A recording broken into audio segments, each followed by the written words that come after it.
ও আমার আদরের ছেলে, লা তুশরিক বিল্লাহ, তুমি আল্লাহর সাথে শরীক করিও না। ইন্না শিরকা লাযুলমুন আযীম। হে আমার ছেলে, শিরক পৃথিবীর যত অপরাধ উপস্থিত আছে সবচেয়ে বড় অপরাধ। এখন প্রশ্ন হতে পারে, 1000 লিটার মদ খেলে আর শিরিক করলে কোনটা বড় অপরাধ? এখানে কোরআনুল কারীমে সূরা লুকমান আল্লাহ বলছে যে ইন্না শিরকা লাযুলমুন আযীম, নিশ্চয়ই শিরিক সবচাইতে বড় অপরাধ। প্রশ্ন আসতে পারে, এদেশের নেতারা কয়েক হাজার কোটি টাকা দুর্নীতি করে নিয়ে চলে গেছে, এটা হিসেব হবে? মানুষের টাকা, কার টাকা? মানুষের টাকা, হিসেব আল্লাহ মাফ করবে না। যার টাকা মারছে তারা মাপ করবে। তারা যদি তারা মাপ না করে তাহলে তাদেরকে নেকি দিয়ে দিতে হবে। যদি তারা ওই লোকের কাছে, নেতার কাছে আর নেকি নাই, তবে এই দেশের নেতাদের কাছে বহু নেকি আছে। বলেন তো কেন? এই মসজিদ মাদ্রাসার লোকেরা নেতার কাছে যায় 2 লাখ টাকার জন্য দাঁড়ায় থাকে। ওর বাপ কি করতো রে, তুই যে 2 লাখ টাকার জন্য গেলি? ও কোথেকে টাকা আনবে? এই ওর বাপ কি করতো? আমি চিনি না ওর বাবারে। ও নিজে কি করতো? এই মসজিদে 1 লাখ, ওই মাদ্রাসায় 2 লাখ, ওই স্কুলে 5 লাখ, ওই এতিমখানায় মেয়ের বিয়েতে 10 লাখ আনে কোথেকে রে টাকা? ওর বাপের কয় বিঘে জমি ছিল রে? ও কি ব্যবসা করে? কত ব্যবসার নাম কি? ওর কাছে যাই যা দাঁড়ায় থাকো টাকার জন্য। তো টাকা যেহেতু দিচ্ছে, যেখান থেকেই আনে, যেহেতু টাকা দিচ্ছে। এ ভাই, আমি আওয়ামী লীগ বিএনপি বলছি না ভাই, চোর বদলানোর কথা আমি বলি না, কি বদলানোর কথা আমি বলি না। আমার কথা হচ্ছে, যে শাসনে আছে আল্লাহ তার মধ্যে যত কল্যাণ আছে তা আমাকে গ্রহণ করা তৌফিক দিক। তার ভিতরে যত অনিষ্টতা আছে আল্লাহ তা থেকে আশ্রয় দিক। আমি তার সাথে পাঙ্গা ঝামেলা যেতে চাই না। তার ভিতরের ভালোটাকে ব্যবহার করে সমাজকে সুন্দর করতে চাই, তাকে সংশোধন করতে চাই, তাকে বদলাতে চাই না। কি করতে চাই না? বদলাতে চাই না। কারণ আমি নামই জানি না তাকে বদলায় কাকে নিয়ে আসবো। সবাই চোর, ঠিক আছে? তো সংশোধন লাগবে, বদলানো লাগবে না। কি লাগবে না? সংশোধন লাগবে। আল্লাহ আমাদেরকে সংশোধন হওয়ার তৌফিক দান করুন। তো 2000 কোটি টাকা যদি কেউ চুরি করে বিদেশ নিয়ে চলে যায় বা দেশে রেখা দেয় বা কিছু একটা করে, তো যাদের টাকা সে মারবে আল্লাহ বলবে যে আমি মাফ করবো না। তো সে বলবে যে তোমার টাকা তোমায় মেরে দিয়েছি, কি করবো? সে আল্লাহ বলবে যে নেকি দাও। তো এখন এই যে মসজিদে 2 লাখ দেয়, মাদ্রাসায় 2 লাখ দেয়, এতিম বাচ্চাদের বিয়ে করা, দেখলো ভালো কাজ নাকি খারাপ কাজ? পাহাড় সমান নেকি থাকবে না তার কাছে, কারণ সে প্রচুর দান করে। কি করে? ওইখানে আরেকটা কথা বলা ভালো, যদি সুনামের জন্য, দানবীর জন্য দান করে তাহলে নেকি ওটাই নাইনি, ওটা রিয়া হয়ে উল্টো ওটা একটা গুনায় পরিণত হবে। কেমন? আর যদি মন মানসিকতা ভালো হয়, একটু মন নরম, ভালো মন মানসিকতা, একটা এতিম বাচ্চা বিয়ে করে দিচ্ছে, যা যাক কিছু টাকা দাও হয়ে যাক। অথচ টাকাটা কিন্তু সে চুরি করে, ডাকাতি করে, বদমাইশি করে, কিছু হালাল আছে কিছু হারাম আছে মিশ্রিত। কেমন? কিছু হালাল কিছু, ওটা সরি নেতা বলবো না, ওটা ব্যবসায়ীরাও করে। 2 নাম্বার 4 নাম্বার 6 নাম্বার মালামাল বিক্রি করে নাকি করে না? গ্রামের মোড়লে করে, ওটা কিন্তু নেতা না। আপন বড় ভাইয়ে করে, রাস্তার জমি নিজে নিয়ে ছোট ভাইকে ওই পিসের জমি দিয়ে দেয়। বোনের সাথে ভাইয়ে করে। তো আমি আসলে শুধু নেতা বলবো না, আমি আসলে আমরা মানুষ, এই সমাজের মানুষগুলো আমরা খারাপ। ভাই হিসেবে ভাইয়ের সাথে খারাপ, ভাই হিসেবে বোনের সাথে খারাপ, ছেলে হিসেবে বাপের সাথে খারাপ, নেতা হিসেবে সমাজবাসীর সাথে খারাপ, ব্যবসা হিসেবে কাস্টমারের সাথে খারাপ, স্বামী হিসেবে স্ত্রীর সাথে খারাপ, বাপ হিসেবে ছেলের সাথে খারাপ। এটা হচ্ছে আমাদের স্বভাব। বুঝে আসছে? তো আসলে কোনো একটা লোককে এইভাবে দোষ, মানে নেতা হয়েছে এই জন্য দোষ, এটা না। আসলে আমাদের স্বভাবগত জাতি, দেশের মানুষের আমরাই খারাপ। বুঝে আসছে না আসলে আপনার? তো এখন ইন্না শিরকা লাযুলমুন আযীম, লুকমান বলছে যে ছেলে তুমি আল্লাহর সাথে শিরিক করিও না। কেন? বলো যে শিরিক সবচেয়ে পৃথিবীর বড় অপরাধ। তো এখন যদি আপনি প্রশ্ন করেন কত বড় অপরাধ, 1 লাখ কোটি টাকা যদি মারিয়া দেওয়া হয়, এটা কিয়ামতে আল্লাহ মাফ না করলে, এ হলো চোর যে টাকা মারছে, এ হলো যার সম্পদ তারা, বা সে একক বা তারা অধিক, এর যত নেকি আছে একে দিতে হবে। দিতে আর নেকি নেই, কিন্তু লোক বাকি আছে। এখন এই পৃথিবীতে এমন একটা মানুষ আছে যার গুনাহ নাই? আছে? একটা মানুষ কি পাওয়া যাবে যার গুনাহ নাই? তো এখন এই যে ওই যে চোর বাটপার অন্যের হক মাইরা খাইছে, এর কাছে আর নেকি নাই। এখন লোক বাকি আছে যাদের হক এর কাছে রয়ে গেছে, এদের গুনাহগুলো সব এর কাছে আসবে। ইন্না লিল্লাহি ওয়া ইন্না ইলাইহি রাজিউন। সে নেকির পাহাড় নিয়ে এসে মানুষ সবার গুনাহ নিয়ে গুনার পাহাড় নিয়ে যাবে। এবারে আসেন, এরপরে কি হবে? এর সমস্ত নেকি শেষ, সব মানুষের গুনাহ এর কাছে চলে আসছে। এইবার কি হবে ওর? এটা প্রশ্ন থাকতে পারে না? ধরে নেন ওর শিরিক করে নাই, কি করে নাই? কি করে নাই? আল্লাহ বলছে যে ইয়াগফিরু লিমান ইয়াশা, যাকে খুশি মাফ করে দেবে।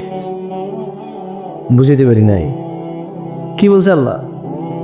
আরে ভাই, চোখদারকে উৎসাহিত করতেছি না, ভুল বুঝিয়েন না আপনারা। আবার অধিকাংশ চোরই মুশরিক বেনামাজি।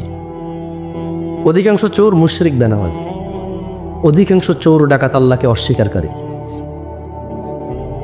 আচ্ছা, একটা কথা বলি আপনাকে, মাশাআল্লাহ আপনার ঠান্ডা চুপ আছেন, একটু মনোযোগ দিয়ে শোনেন। জেনা করা কি? ন্যাংটা থাকা কি? ন্যাংটা থাকা কি? আরে আমি নাস্তিক, আমরা জোরে করি। ন্যাংটা থাকা কি? গুনাহ। গুনাই তো, হারাম তো গুনাই। শরম না? শরম না? শুকর খাওয়া কি?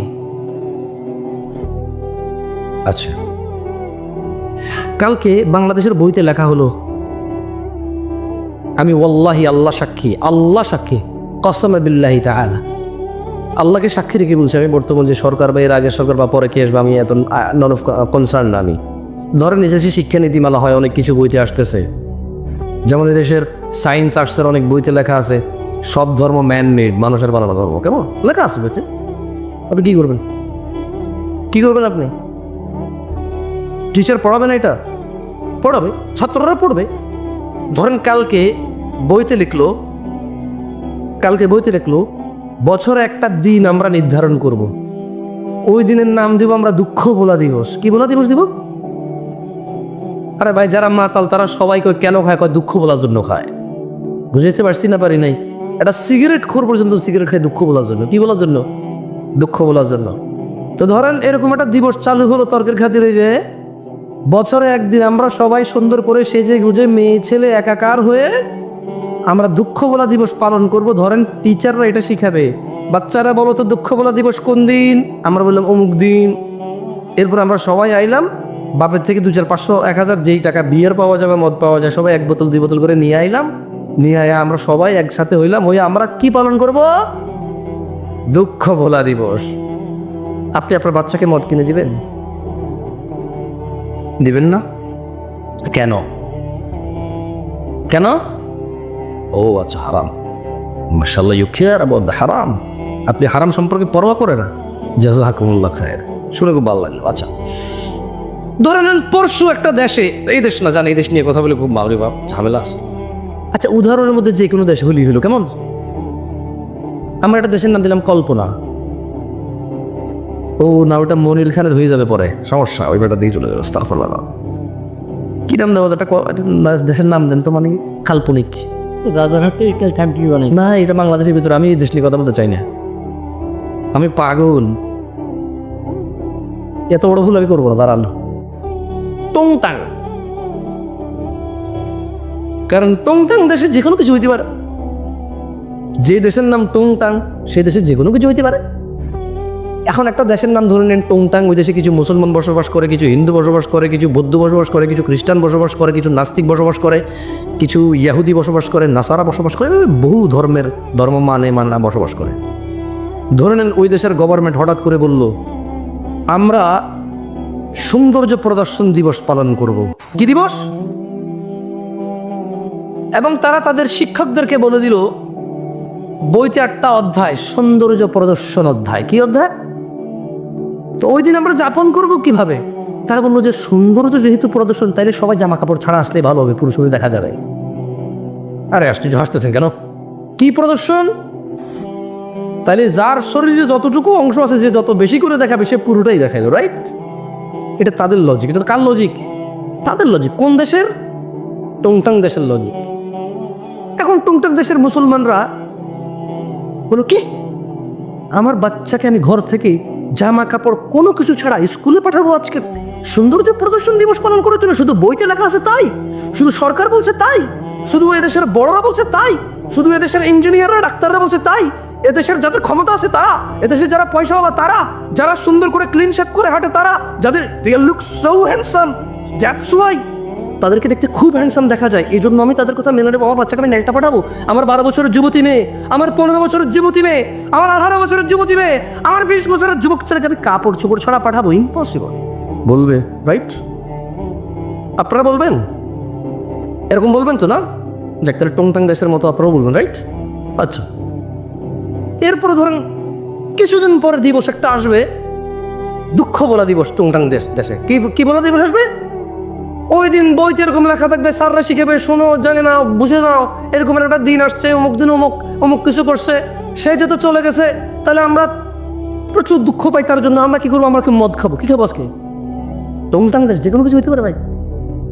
এখন টুংটাং দেশের মুসলমানরা হঠাৎ বলো কি আস্তাগফিরুল্লাহ, কি পাগল নাকি রে ভাই? হ্যাঁ, ও আমার ক্ষমতায় আছে, ও আমার নেতৃত্বে আছে, আমাকে শাসন করবে, অন্যায়ের প্রতিবাদ করবে, আমি ভালো করলে পুরস্কৃত করবে, খারাপ করলে শাস্তি দিবে। মদ খাওয়াবে কেন আমার বাচ্চা কাচ্চাকে? টুংটাং দেখছে যে মানুষ এটা মেনে নেবে না, বাচ্চাকে বলবে আজকে স্কুলে যাওয়ার দরকার নাই, যা হয় হবে, বাদ দাও। বলবে কি না? আপনারা কি করবেন? তো এই যে যারা আমাদের জন্য, ভাষার জন্য, স্বাধীনতার জন্য, আমাদের জন্য এই পৃথিবী ছেড়ে চলে গেল এই দেশে, এই দেশ থেকে তারা সুন্দরী স্ত্রী, ছোট ছোট বাচ্চা কাচ্চা কোলে ছিল, বৃদ্ধ বাবা মা ছিল তাদেরও, তারাই হয়তো পরিবারের একমাত্র উপার্জনকারী ছিল। ওর স্ত্রীর গর্ভে একটা 9 মাসের বাচ্চা ছিল।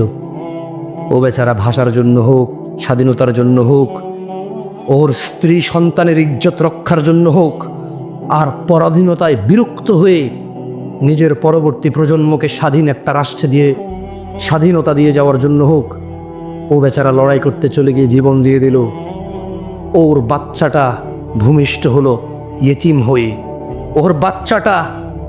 ওর বাচ্চাটা পৃথিবীতে আসার আগে ইয়েতিম হয়েছে, ও জীবন বিলিয়ে দিল।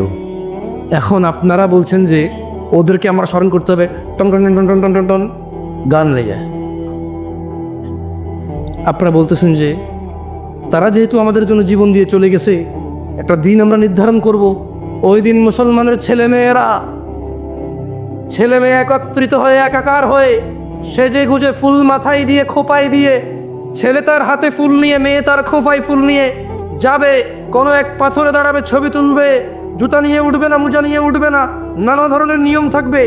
আর সারা দিন শুধু আল্লাহ যে মিউজিককে হারাম করেছে, ইসলাম যে মিউজিককে হারাম করেছে, মদ হারাম করেছে কে? ন্যাংটা হওয়া হারাম করেছে কে? মিউজিক হারাম করেছে কে? টুংটাং দেশের মানুষ তো মিউজিকটা আল্লাহ হারাম করেছে, এই জন্য মিউজিক দিয়ে কাউকে সম্মান করবে না। আপনারা কেন করছেন? টুংটাং দেশের মানুষের মতো হইতে পারবেন না। এতটা বিবেকহীন হয়ে গেছে। মানে বইতে লেখা থাকবে, কেউ একজন বলবে, আচ্ছা মৃত ব্যক্তি গান বাজালে সম্মান পায়, এটা কে বলছে ভাই?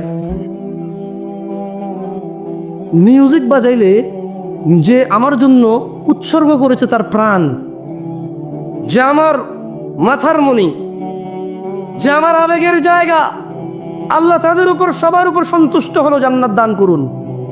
যার যার ইমান আমল যতটুকু ছিল আল্লাহ প্রত্যেকটুকু কবুল করুন, আর আল্লাহ তাদের সাথে ইনসাফ করুন। যেহেতু আমরা জানি না, এখানে হিন্দু, বৌদ্ধ, মুসলিম সবাই ছিল, আল্লাহ ইনসাফ করুন। আল্লাহ কি করুন?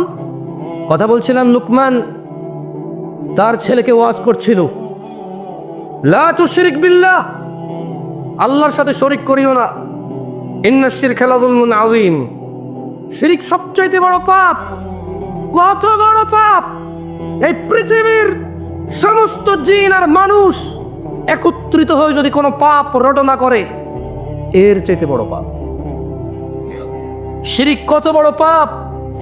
ছোট্ট একটা উদাহরণ দিয়ে, যদিও এই উদাহরণ কিচ্ছু না, ওয়াল্লাহি এই উদাহরণ একেবারেই মিলবে না, তবুও দিচ্ছি। একটা লোক পুরুষ, একটা লোক মহিলা, এই পুরুষ এই মহিলাকে বিয়ে করেছে, বুঝে আসছে? এখন তারা স্বামী স্ত্রী। এখন এই মহিলা জোরে জোরে কথা বলে, এই পুরুষ তাকে বলে যে তোর এত জোরে কথা বলে আমার ভালো লাগে না রে। মহিলা তাও জোরে কথা বলে, পুরুষ বিরক্ত বলে যে কোন পাপ করছে জীবনে, বিপদ গলায় বসছে। বাট মহিলাকে ঘর থেকে বের করে না। কি করে না? গায়ে হাত দেয় না, বিরক্ত হয়। ওর বউ পান খায়, বললো যে তুই এত অল্প বয়সে পান খাওয়া শুরু করে দিলি, এমনি এমনি চা বাঁচতে, আরে আমার বিচ্ছিরি লাগে দেখতে আমার। কিন্তু বউকেও তালাক দেয় না, বাপের বাড়ি পাঠায় না, গায়ে হাত তোলে না, ওর জন্য জামা কিনে, কাপড় কিনে, ওর জন্য সুন্দর সুন্দর চুড়ি কিনে, লিপস্টিক কিনে, আলতা কিনে। ওর বউটা ওর মায়ের সাথে বিয়াদবি করে, কি সুন্দর করে বোঝায়, তুই তো মা হয়েছিস, আমাদের তো বাচ্চা কাচ্চা আছে, আমার মাটা, বাপের একমাত্র পোলা আমি, আমার তো 2টা ভাই নাই যে আমি যদি খেয়াল না রাখি আরেক ভাইয়ের বউ খেয়াল রাখবে, একটু খেয়াল রাখ না, আমরা ভদ্র পরিবারের লোক, আমি যদি তোর গায়ে হাত তুলি এখন, তোর সাথে ঝগড়া করি, মানুষ কি বলবে? ছেলের মাও বোঝে যে পরিবারটা সম্মানী, এই জন্য ছেলের বউ যত কিছুই করুক অতটা মানে প্রতিক্রিয়া দেখায় না, মনে করে যে বোঝে না, অবুঝ, এরকম করে ছেড়ে দেয়। ও বউয়ের গায়ে হাত তোলে না, বাপের বাড়ি পাঠায় না, তালাক দেয় না। ছেলেটা প্রায় তার বউয়ের মোবাইল এঙ্গেজ পায়। যখনই বলে তোমার মোবাইল ব্যস্ত পেলাম কেন, বউ বলে যে খালার সাথে কথা বলতেছি, মার সাথে কথা বলতেছি, বোনের সাথে কথা বলতেছি। সে প্রায় এঙ্গেজ পায়, বিরক্ত হয়। ছেলেটা তার বউকে বলে তুমি ফেসবুক কেন চালাও, আমার পছন্দ না। তার বউ বলে যে চালাবো না। এরপরে বলে যে শুধু এই তো মাঝে মধ্যে একটু স্ক্রলিং করবো, আমি কারো মেসেজ টেসেজ দিই না। ছেলেটা প্রায় দেখে যে ও বউ ফেসবুক চালায়, সে বিরক্ত হয়, বউর গায়ে হাত তোলে না, বাপের বাড়ি পাঠায় না, তালাক দেয় না। হঠাৎ যদি এই ছেলেটা ঘরে এসে দেখলো তার বউয়ের বিছানায় অন্য পুরুষের সাথে বউ শুয়ে আছে, এখন কি করবে সে?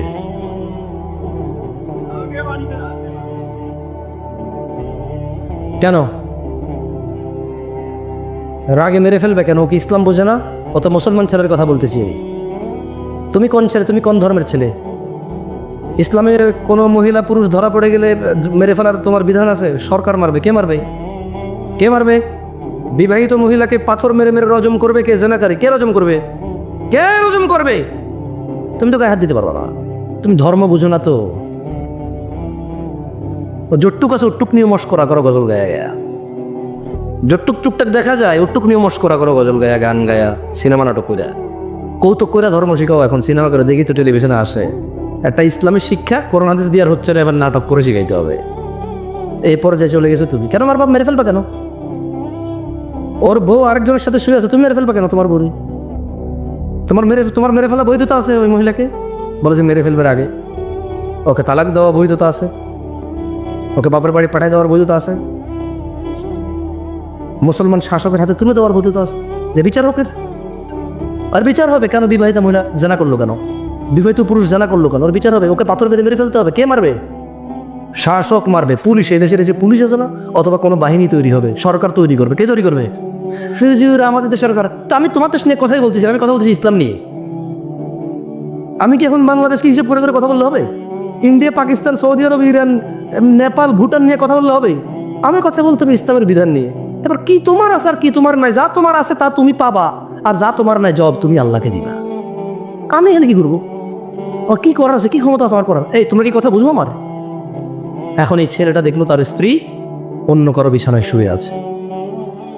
আচ্ছা, এই যে তার মাকে কষ্ট দিল, এই যে মহিলা জোরে জোরে তার সাথে কথা বলে, এই যে মহিলা পান খায়, এই যে মহিলা সারা দিন ব্যস্ততা, মোবাইলে ব্যস্ত পায়, এই যে মহিলা ফেসবুক চালায়, ও কিন্তু তালাক দেয় নাই, দিছে? বলেন তো এবার ও রাখবে? আপনি বললে একটা পুরুষ, অথচ ওর বউকে যদি ওই পুরুষের সাথে না দেখতো, ও জানতেই পারতো না। এই কথা জানতে পারতো? ক্ষমতা আছে। ধরেন ওর বউ একটা পুরুষের সাথে শুইল, ও 3 দিন পরে বাড়ি আসলো, ও ওর বউর সাথে শুইল, ওর কি বুঝার ক্ষমতা আছে ওর বউ আরেকজনের সাথে ছিল? আরে জোরে জবাব দেন ভাই। যেই পুরুষ তার বউ যদি আরেকজনের সাথে শোয়, এরপরে সে যদি ওই স্ত্রীর কাছে যায়, যেই পুরুষের এতটুকু ক্ষমতা নাই বুঝার যে অন্য কারোর সাথে ছিল, ওই পুরুষ যদি দেখে আরেকজনের সাথে শুইছে, ও ঘৃণায়, লজ্জায়, রাগে, ক্ষোভে, দুঃখে ওকে পুরো পৃথিবীর বিনিময় দিলে বলবো যে বউ আমি রাখবো না ভাই। যার ভিতরে ন্যূনতম লজ্জাবোধ আছে, গেরাত আছে, গেরাত মানে বোঝেন আত্মমর্যাদা। কি মর্যাদা? সে রাখবে না তো, বলবো যে ভাই এত কিছু জানি না, আমি জুলুমের শিকার হয়ে গেছি, ওর মোহর কত? 20 লাখ। এ ভাই একটা কিডনি খুল লইয়া যায় রে, সরা, দেখলে আমার মেজাজ গরম হয়। আল্লাহ এরকম বলবে। যার ভিতরে ন্যূনতম আত্মমর্যাদা আছে সে বলবে যে 20 লাখ তো নাই, কিডনি একটা নিয়ে যা, 2 কিডনি লাগে না, 1 কিডনি বাঁচা যায়, ওর নিয়ে বাঁচা যাবে না ভাই।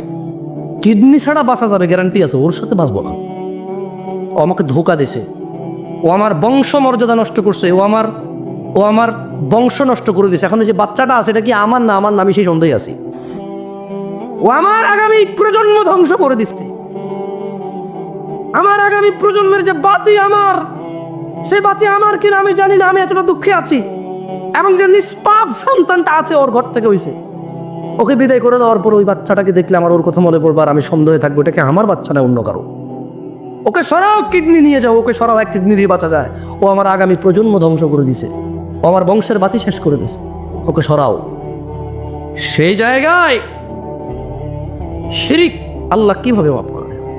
অথচ তিনি জানে ওয়া হুয়া খালাকাক, তিনি তোমাকে সৃষ্টি করেছে কোথায় থেকে? এক বিন্দু তুচ্ছ পানি থেকে, যেটা তোমার বাপের পাঁজরের হাড়ে ছিল।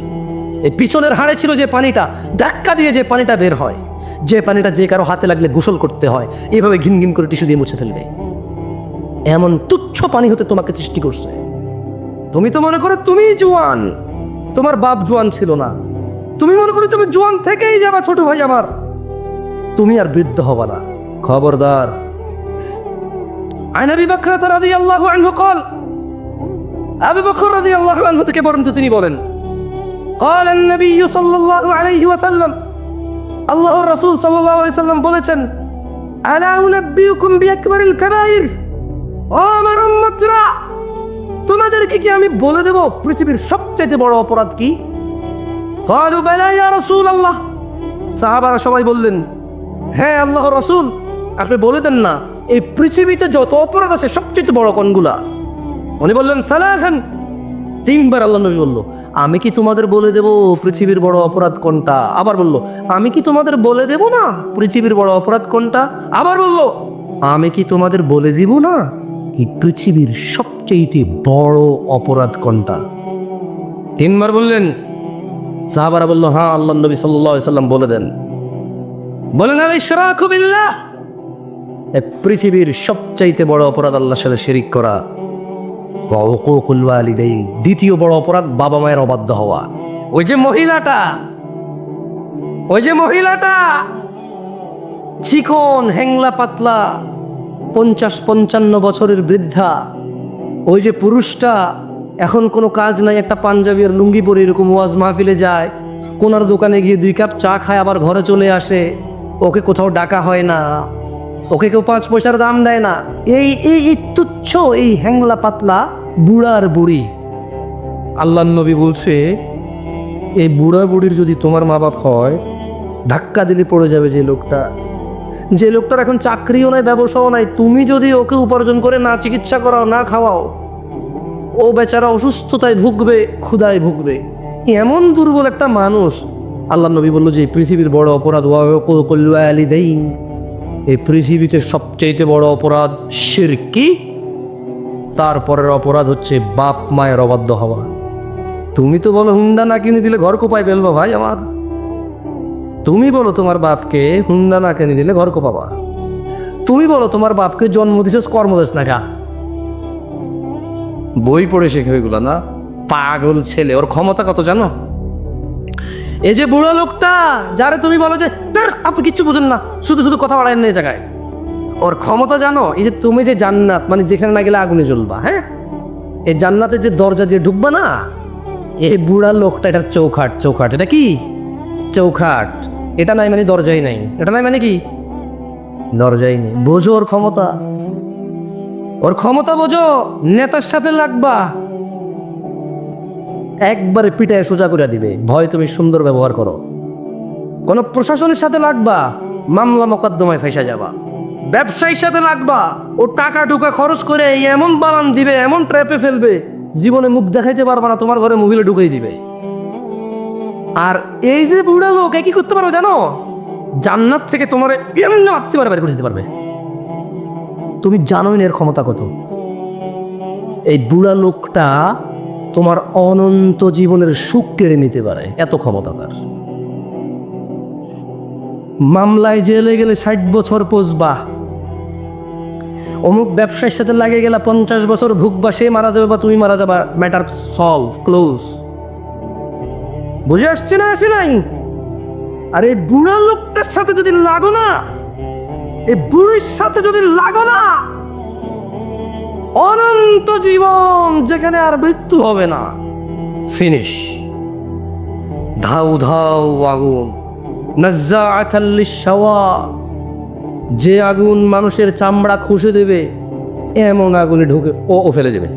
কে ফেলবে? এ বুড়া লোক, যারা তুমি 5 আনার দাম দাও না। আব্বা আমাদের বড় ভাইরে এটা করছেন, ওটা করছেন, আবার দেন নাই। আব্বা আমরা সবসময় ছোটবেলার দিকে টানেন। আব্বা আপনি কি করছেন, অমুক দেখেন, তার পোলারে কি দিছেন, আপনি কি দিছেন।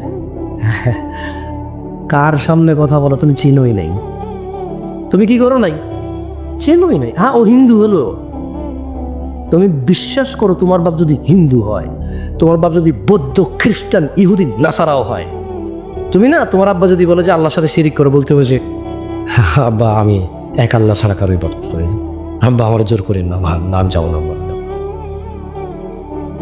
ইব্রাহিম আলাইহিস সালাম একজন নবী, খলিলুল্লাহ, রাসূল, সুবহানাল্লাহ। উনি মিথ্যা কথা বলছে, চিন্তা করেন। তারপর বাপের সাথে বিয়ে করতে পারে নাই। বাপে বলছে যে ইব্রাহিম আসো আমরা পূজা করি। ইব্রাহিম আলাইহিস সালাম হঠাৎ করে বলেছে আব্বা আমার খুব খারাপ লাগতেছে। কি লাগতেছে? আব্বা আমি অসুস্থ ফিল করতেছি, আমার যাইতে ভালো লাগতেছে না। বাপ বলে যে ঠিক আছে, যেহেতু অসুস্থতা ফিল করতেছে সেটা বাদ দাও। ওহি পাঠায় কে? উনি খলিলুল্লাহ, আল্লাহর বন্ধু। কার বন্ধু? আল্লাহর বন্ধু। ওনার ওরস মানে ওনার জন্য একটা ছেলে আসছে যার পানি লাগতো, কান্নাকাটি করতেছিল। সুবহানাল্লাহ, আল্লাহ জমজম দিয়ে দিছে ওখানে। কি দিছে? মানে ইব্রাহিম আলাইহিস সালাম কে ভাই? ছোট ভাই আমার, তুমি ইব্রাহিম আলাইহিস সালামের পরিচয় জানো? আরে না, তুমি জানো না তো। আরে তুমি জানো না ইব্রাহিম আলাইহিস সালাম কি কে? উনি ওনার স্ত্রী আর সন্তানকে রেখে মরুভূমিতে চলে গেছে। স্ত্রী সন্তানের জন্য আল্লাহ খলিল, ইব্রাহিম আলাইহিস সালাম আল্লাহর বন্ধু।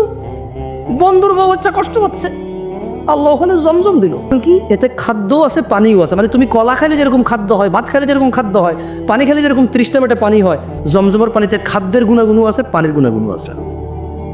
তুমি বুঝছো? মানে কারণ তো মরো ফেলে তো কিচ্ছু নেই, তো এই পানি খেয়ে বেঁচে থাকতে হবে। সুবহানাল্লাহ, এত ভালোবাসে আল্লাহ ইব্রাহিম আলাইহিস সালামকে। এত ক্ষমতাবান মানুষ, এত ক্ষমতাবান মানুষ। বাপ বললো যে চলো পূজা করবা। আব্বা আব্বা আমার খুব খারাপ লাগতেছে। আব্বা বললো যে আরে আমার ছেলেটার খারাপ লাগতেছে, আচ্ছা ঠিক আছে যাও। তুমি বুঝছো? বলো যে আব্বা আপনি মুশরিক, আর তুমি বলো যে আব্বা আপনি বেকার, আব্বা আপনি জুয়া খেলেন, বাপরে মারতে যাও। তুই কি করছস? জুয়া খেলছো সারাদিন। আস্তাগফিরুল্লাহ। ও আল্লাহর বান্দা, জুয়া কি তোর সাথে অপরাধ রে? জুয়া তোর সাথে অপরাধ? তোর বাপের, তোর বাপ নেশা করে, তোর সাথে অপরাধ বেটা। হ্যাঁ, এই নেশাখোরটারই তো খাচ্ছিস এখন পর্যন্ত, এই জুয়ারিটা তো খাচ্ছিস এখন পর্যন্ত। এখন পর্যন্ত যে বিয়ে করতে যাবি না, ওর পোলা হিসেবে তোর কাছে মেয়ে বিয়ে দিবে মানুষ। তোর অত যোগ্যতা রে, তোর মেয়ে দিবে কি? এই এত খারাপ মানুষটা এখনো তোর ছত্র ছায়া আছে, তোর ছায়া হয়ে আছে রে। এত খারাপ লোকটা এখনো তোর ছায়া। এখনো তুই ছাদের নিচে বৃষ্টি থেকে আর রোদ থেকে বাঁচিস, ওর বানালো। এখনো যে অমুক জায়গায় ঘুষি দিয়ে আমাকে দাঁত ভেঙে ফেলছিস, কার ছেলে? অমুকের। আরে ওর বাপটা তো খুব মিশুক মানুষ, আমাদের বন্ধু মানুষ ছিল। আচ্ছা ছাড়ো, আমি ওর বাপের সাথে কথা বলবো। এই যে তুই মারামারি করছিস, ওর জন্য বেঁচে গেছিস রে ছোট ভাই আমার। কত ক্ষমতাবান মানুষের সাথে বেয়াদবি করিস। ছোট ভাই আমার, বাপ মায়ের সম্মান কর। পৃথিবীর সবচেয়ে বড় অপরাধ হচ্ছে আল্লাহর সাথে শিরিক করা, ওয়া উকুকুল ওয়ালিদাইন, পিতামাতার সাথে অন্যায় আচরণ করা। যাই হোক, ওয়াজালাসা ওয়া কানা মুত্তাকিয়ান ফাকাল, আল্লাহর নবী হেলান দেওয়া ছিল। দুইটা অপরাধের কথা বললো। একটা কি? একটা কি? আর একটা কি? এই তৃতীয় একটা অপরাধের কথা বলতে গিয়ে ওয়াখানা ওয়াজালাসা ওয়াখান, উনি এভাবে হেলান দিয়ে বসা অবস্থায় এই দুইটা বলছেন। কিভাবে হেলান দেওয়া অবস্থায়? যে কোনোভাবে উনি হেলান দেওয়া ছিল, ঠিক আছে? তো এরপরে উনি হেলান থেকে উঠে গেছেন। উঠে গিয়ে বললেন আলা ওয়া কাউলু জুর, মিথ্যা সাক্ষ্য দেওয়া। কি সাক্ষ্য দেওয়া? কি সাক্ষ্য দেওয়া? কি সাক্ষ্য দেওয়া? এই দেশে একজন লোকের জেল হয়ে গেছে খারাপ মানুষ ছিল বলে। ওই সাক্ষীকে পরে ধরার পরে বললো যে আমি দেখি নেই কখন। দেখেন, পৃথিবীর সবচেয়ে বড় অপরাধ শিরক, তারপরে বাপ মা। আল্লাহ নবী হেলান দিয়ে বলছেন দুইটা কথা। এরপর তিনি সাডেনলি হেলান থেকে উঠে গেছেন। উঠে গিয়ে বললো যে আলা আলা ওয়া কাউলু জুর, এবং মিথ্যা সাক্ষ্য দেওয়া। قال فما زال يكررها حتى قلنا ليت له سكت। আল্লাহর নবী হেলান দিয়ে উঠছে, ছোট ভাই আমার মিথ্যা সাক্ষী দিস না, বোন আমার মিথ্যা সাক্ষী দিও না। আল্লাহর নবী হেলান থেকে উঠে গিয়ে বলল মিথ্যা সাক্ষী দেওয়া, মিথ্যা সাক্ষী দেওয়া, মিথ্যা সাক্ষী দেওয়া, মিথ্যা দেওয়া, মিথ্যা দেওয়া। সাহাবারা সবাই বললেন ওহো, উনি বলতেইছিলেন। আমরা সবাই ইতস্ত বোধ করলাম যে আহা, এইবার যদি আল্লাহ নবী একটু চুপ করতো। এইবার যদি আল্লাহর নবী একটু নীরব হইতো, এই মিথ্যা সাক্ষ্য দেওয়ার কথা উনি বলতেছিলেন, রিপিট অ্যাগেইন। তিনি এটা বলছেন, সাহাবারা ভাবতে বাধ্য হলো, আল্লাহ নবীর কষ্ট হচ্ছে, বলতেছে যদি উনি একটু এবার বন্ধ করতে বলা। মিথ্যা সাক্ষ্য দেওয়া এত বড় অপরাধ, বুঝে আসছে? কিরে এতে ওইটা বেশিরভাগ ছোট পোলা পানি করে, এগুলা ঢিল মারছে গাছের আমে, পড়ছে যায় জানালায়, ভেঙে গেছে গ্লাস। তো বাড়িওয়ালা বলে যে কে মারছে, তুই দেখছিস? বলে আমি দেখিনি। কি বলে আমি দেখিনি। ছোট ভাই, মিথ্যা সাক্ষ্য দেওয়া পৃথিবীর বড় অপরাধ। যাই হোক, আমি আমার বক্তব্য লম্বা করব না, তবে একটা কথা বলছিলাম যে তোমাদের একটা অপরাধের কথা বলে যাবো, যে অপরাধ তোমাদেরকে কখনোই জান্নাতে নিয়ে যাবে না। আর তোমাদের এই একই অপরাধের কথা বলে দেবো বলছিলাম, যে অপরাধ তোমাকে জান্নাতে, যে আমল তোমাকে জান্নাতে নিয়ে ছাড়বে। কি জান্নাতে যেতে রাজি আছো? কারা কারা জান্নাতে যেতে রাজি? আল্লাহ আমাদের কবুল করুন। শোনো আমার ভাইরা, যে অপরাধ ক্ষমা হবার নয়, দেখো ওই যে বললাম দুর্নীতি, চাঁদাবাজি, মিথ্যা, বহুত কিছু অপরাধ আছে, একটা অপরাধ ক্ষমা হবে না। আল্লাহ বলছে ইন্নাল্লাহ, নিশ্চয়ই আল্লাহ, লা ইয়াগফির, ক্ষমা করবে না, আইয়ুশরাকা বি, যে আল্লাহর সাথে শিরিক করে, ওয়া ইয়াগফির, ক্ষমা করে দেবে, ক্ষমা করে দিতে পারে, ক্ষমা করবেন ওনার ইচ্ছা, মা দুনা যালিক, পৃথিবীতে যত অপরাধ আছে, লিমান ইয়াশা, ওনার ইচ্ছা, যে কোনো যত খুশি অপরাধ মাফ করবেন, শিরিক ছাড়া। ওয়া মান ইউশরিক বিল্লাহ, যে আল্লাহর সাথে শিরিক করলো, ফাকাদ দাল্লা দালালান বাঈদা, সে সবার চাইতে বেশি পথভ্রষ্ট হলো। দ্বীনি ভাইরা, তাওহীদের দিকে ফিরে আসুন। আল্লাযীনা আমানু ওয়া লাম ইয়ালবাসু ঈমানাহুম বিযুলমিন উলাইকা লাহুমুল আমন ওয়া হুম মুহতাদুন। হিদায়াত প্রাপ্ত কেউ নয় এই পৃথিবীতে, কোন মোল্লা, মুন্সি, গাজী, হাজি, মুফতি, মুহাদ্দিস, সাধারণ অসাধারণ, পুরুষ, নারী, ধনী, দরিদ্র, কেউ হিদায়াত প্রাপ্ত নয় ওই ব্যক্তি ছাড়া। আল্লাহ বলছে যারা ঈমান আনছে। কি আনছে? এরপরে বললেন যে এবং তাদের ঈমানের সাথে শিরিককে যুক্ত করে নাই। দেখছেন, সূরা ইউসুফে বলছে ঈমান আনার পর শিরিক করে, রাইট? সূরা ইউসুফে কি বলছে? ঈমান আনার পর। এ দেখেন, এই যে এটা কি সূরা আল আনামের 83 নম্বর আয়াত, এখানেও সেম কথা বলতেছে। তার মানে মুসলমান হওয়ার পরেও মানুষ শিরিক করার সম্ভাবনা, মুসলমান হওয়ার পরে শিরিক করার কি তো নাইরে। আল্লাহ কেন কোরআনে বলতেছে সূরা আল আনামে যে আল্লাযীনা আমানু, যারা ঈমান আনে, ওয়া লাম ইয়ালবাসু ঈমানাহুম বিযুলম, এবং তাদের ঈমানের সাথে শিরিক করে না, উলাইকা লাহুমুল আমন, নিরাপত্তা তাদের জন্য যারা ঈমানের মধ্যে শিরিক করে না, ওয়া হুম মুহতাদুন, এবং এরাই হেদায়েত প্রাপ্ত যারা ঈমানের সাথে শিরিক করে না। দ্বীনি ভাইরা, আমি বক্তব্য লম্বা করবো না, শেষ করে চলে যাব, অনেক দূরে যাব। আপনারা অনেক দূর থেকে আসছেন অনেকে মনে হয়। দেখেন, শিরিক যদি না বুঝে আসে আপনার, আমি আপনাকে আবারও একটা হাদিস, কয়টা হাদিস? একটা হাদিস আমি আপনাকে পড়ে শোনাই, এখান থেকে বিদায় নিতে চাই। আপনারা আমার মুখে মুখে কি হাদিসটা পড়বেন? তো ঠিক আছে, শোনেন। মক্তবে পড়ছেন কারা কারা? হাত তোলেন তো। মক্তবে পড়ালেখা করছেন? মাশাআল্লাহ, তাইয়েব। শোনেন, বলেন আন, জোরে, আন সাঈদ ইবনুল মুসাইয়িব রাদিয়াল্লাহু আনহু আন্না রাসূলুল্লাহি সাল্লাল্লাহু আলাইহি ওয়াসাল্লাম قال, বলে সাঈদ ইবনুল মুসাইয়িব রাদিয়াল্লাহু আনহু থেকে বর্ণিত, তিনি বলেন আল্লাহর রাসূল বলেছেন সাল্লাল্লাহু আলাইহি ওয়াসাল্লাম। আমি গজল বেশি একটা পছন্দ করি না, কেন জানেন? কারণ গজলে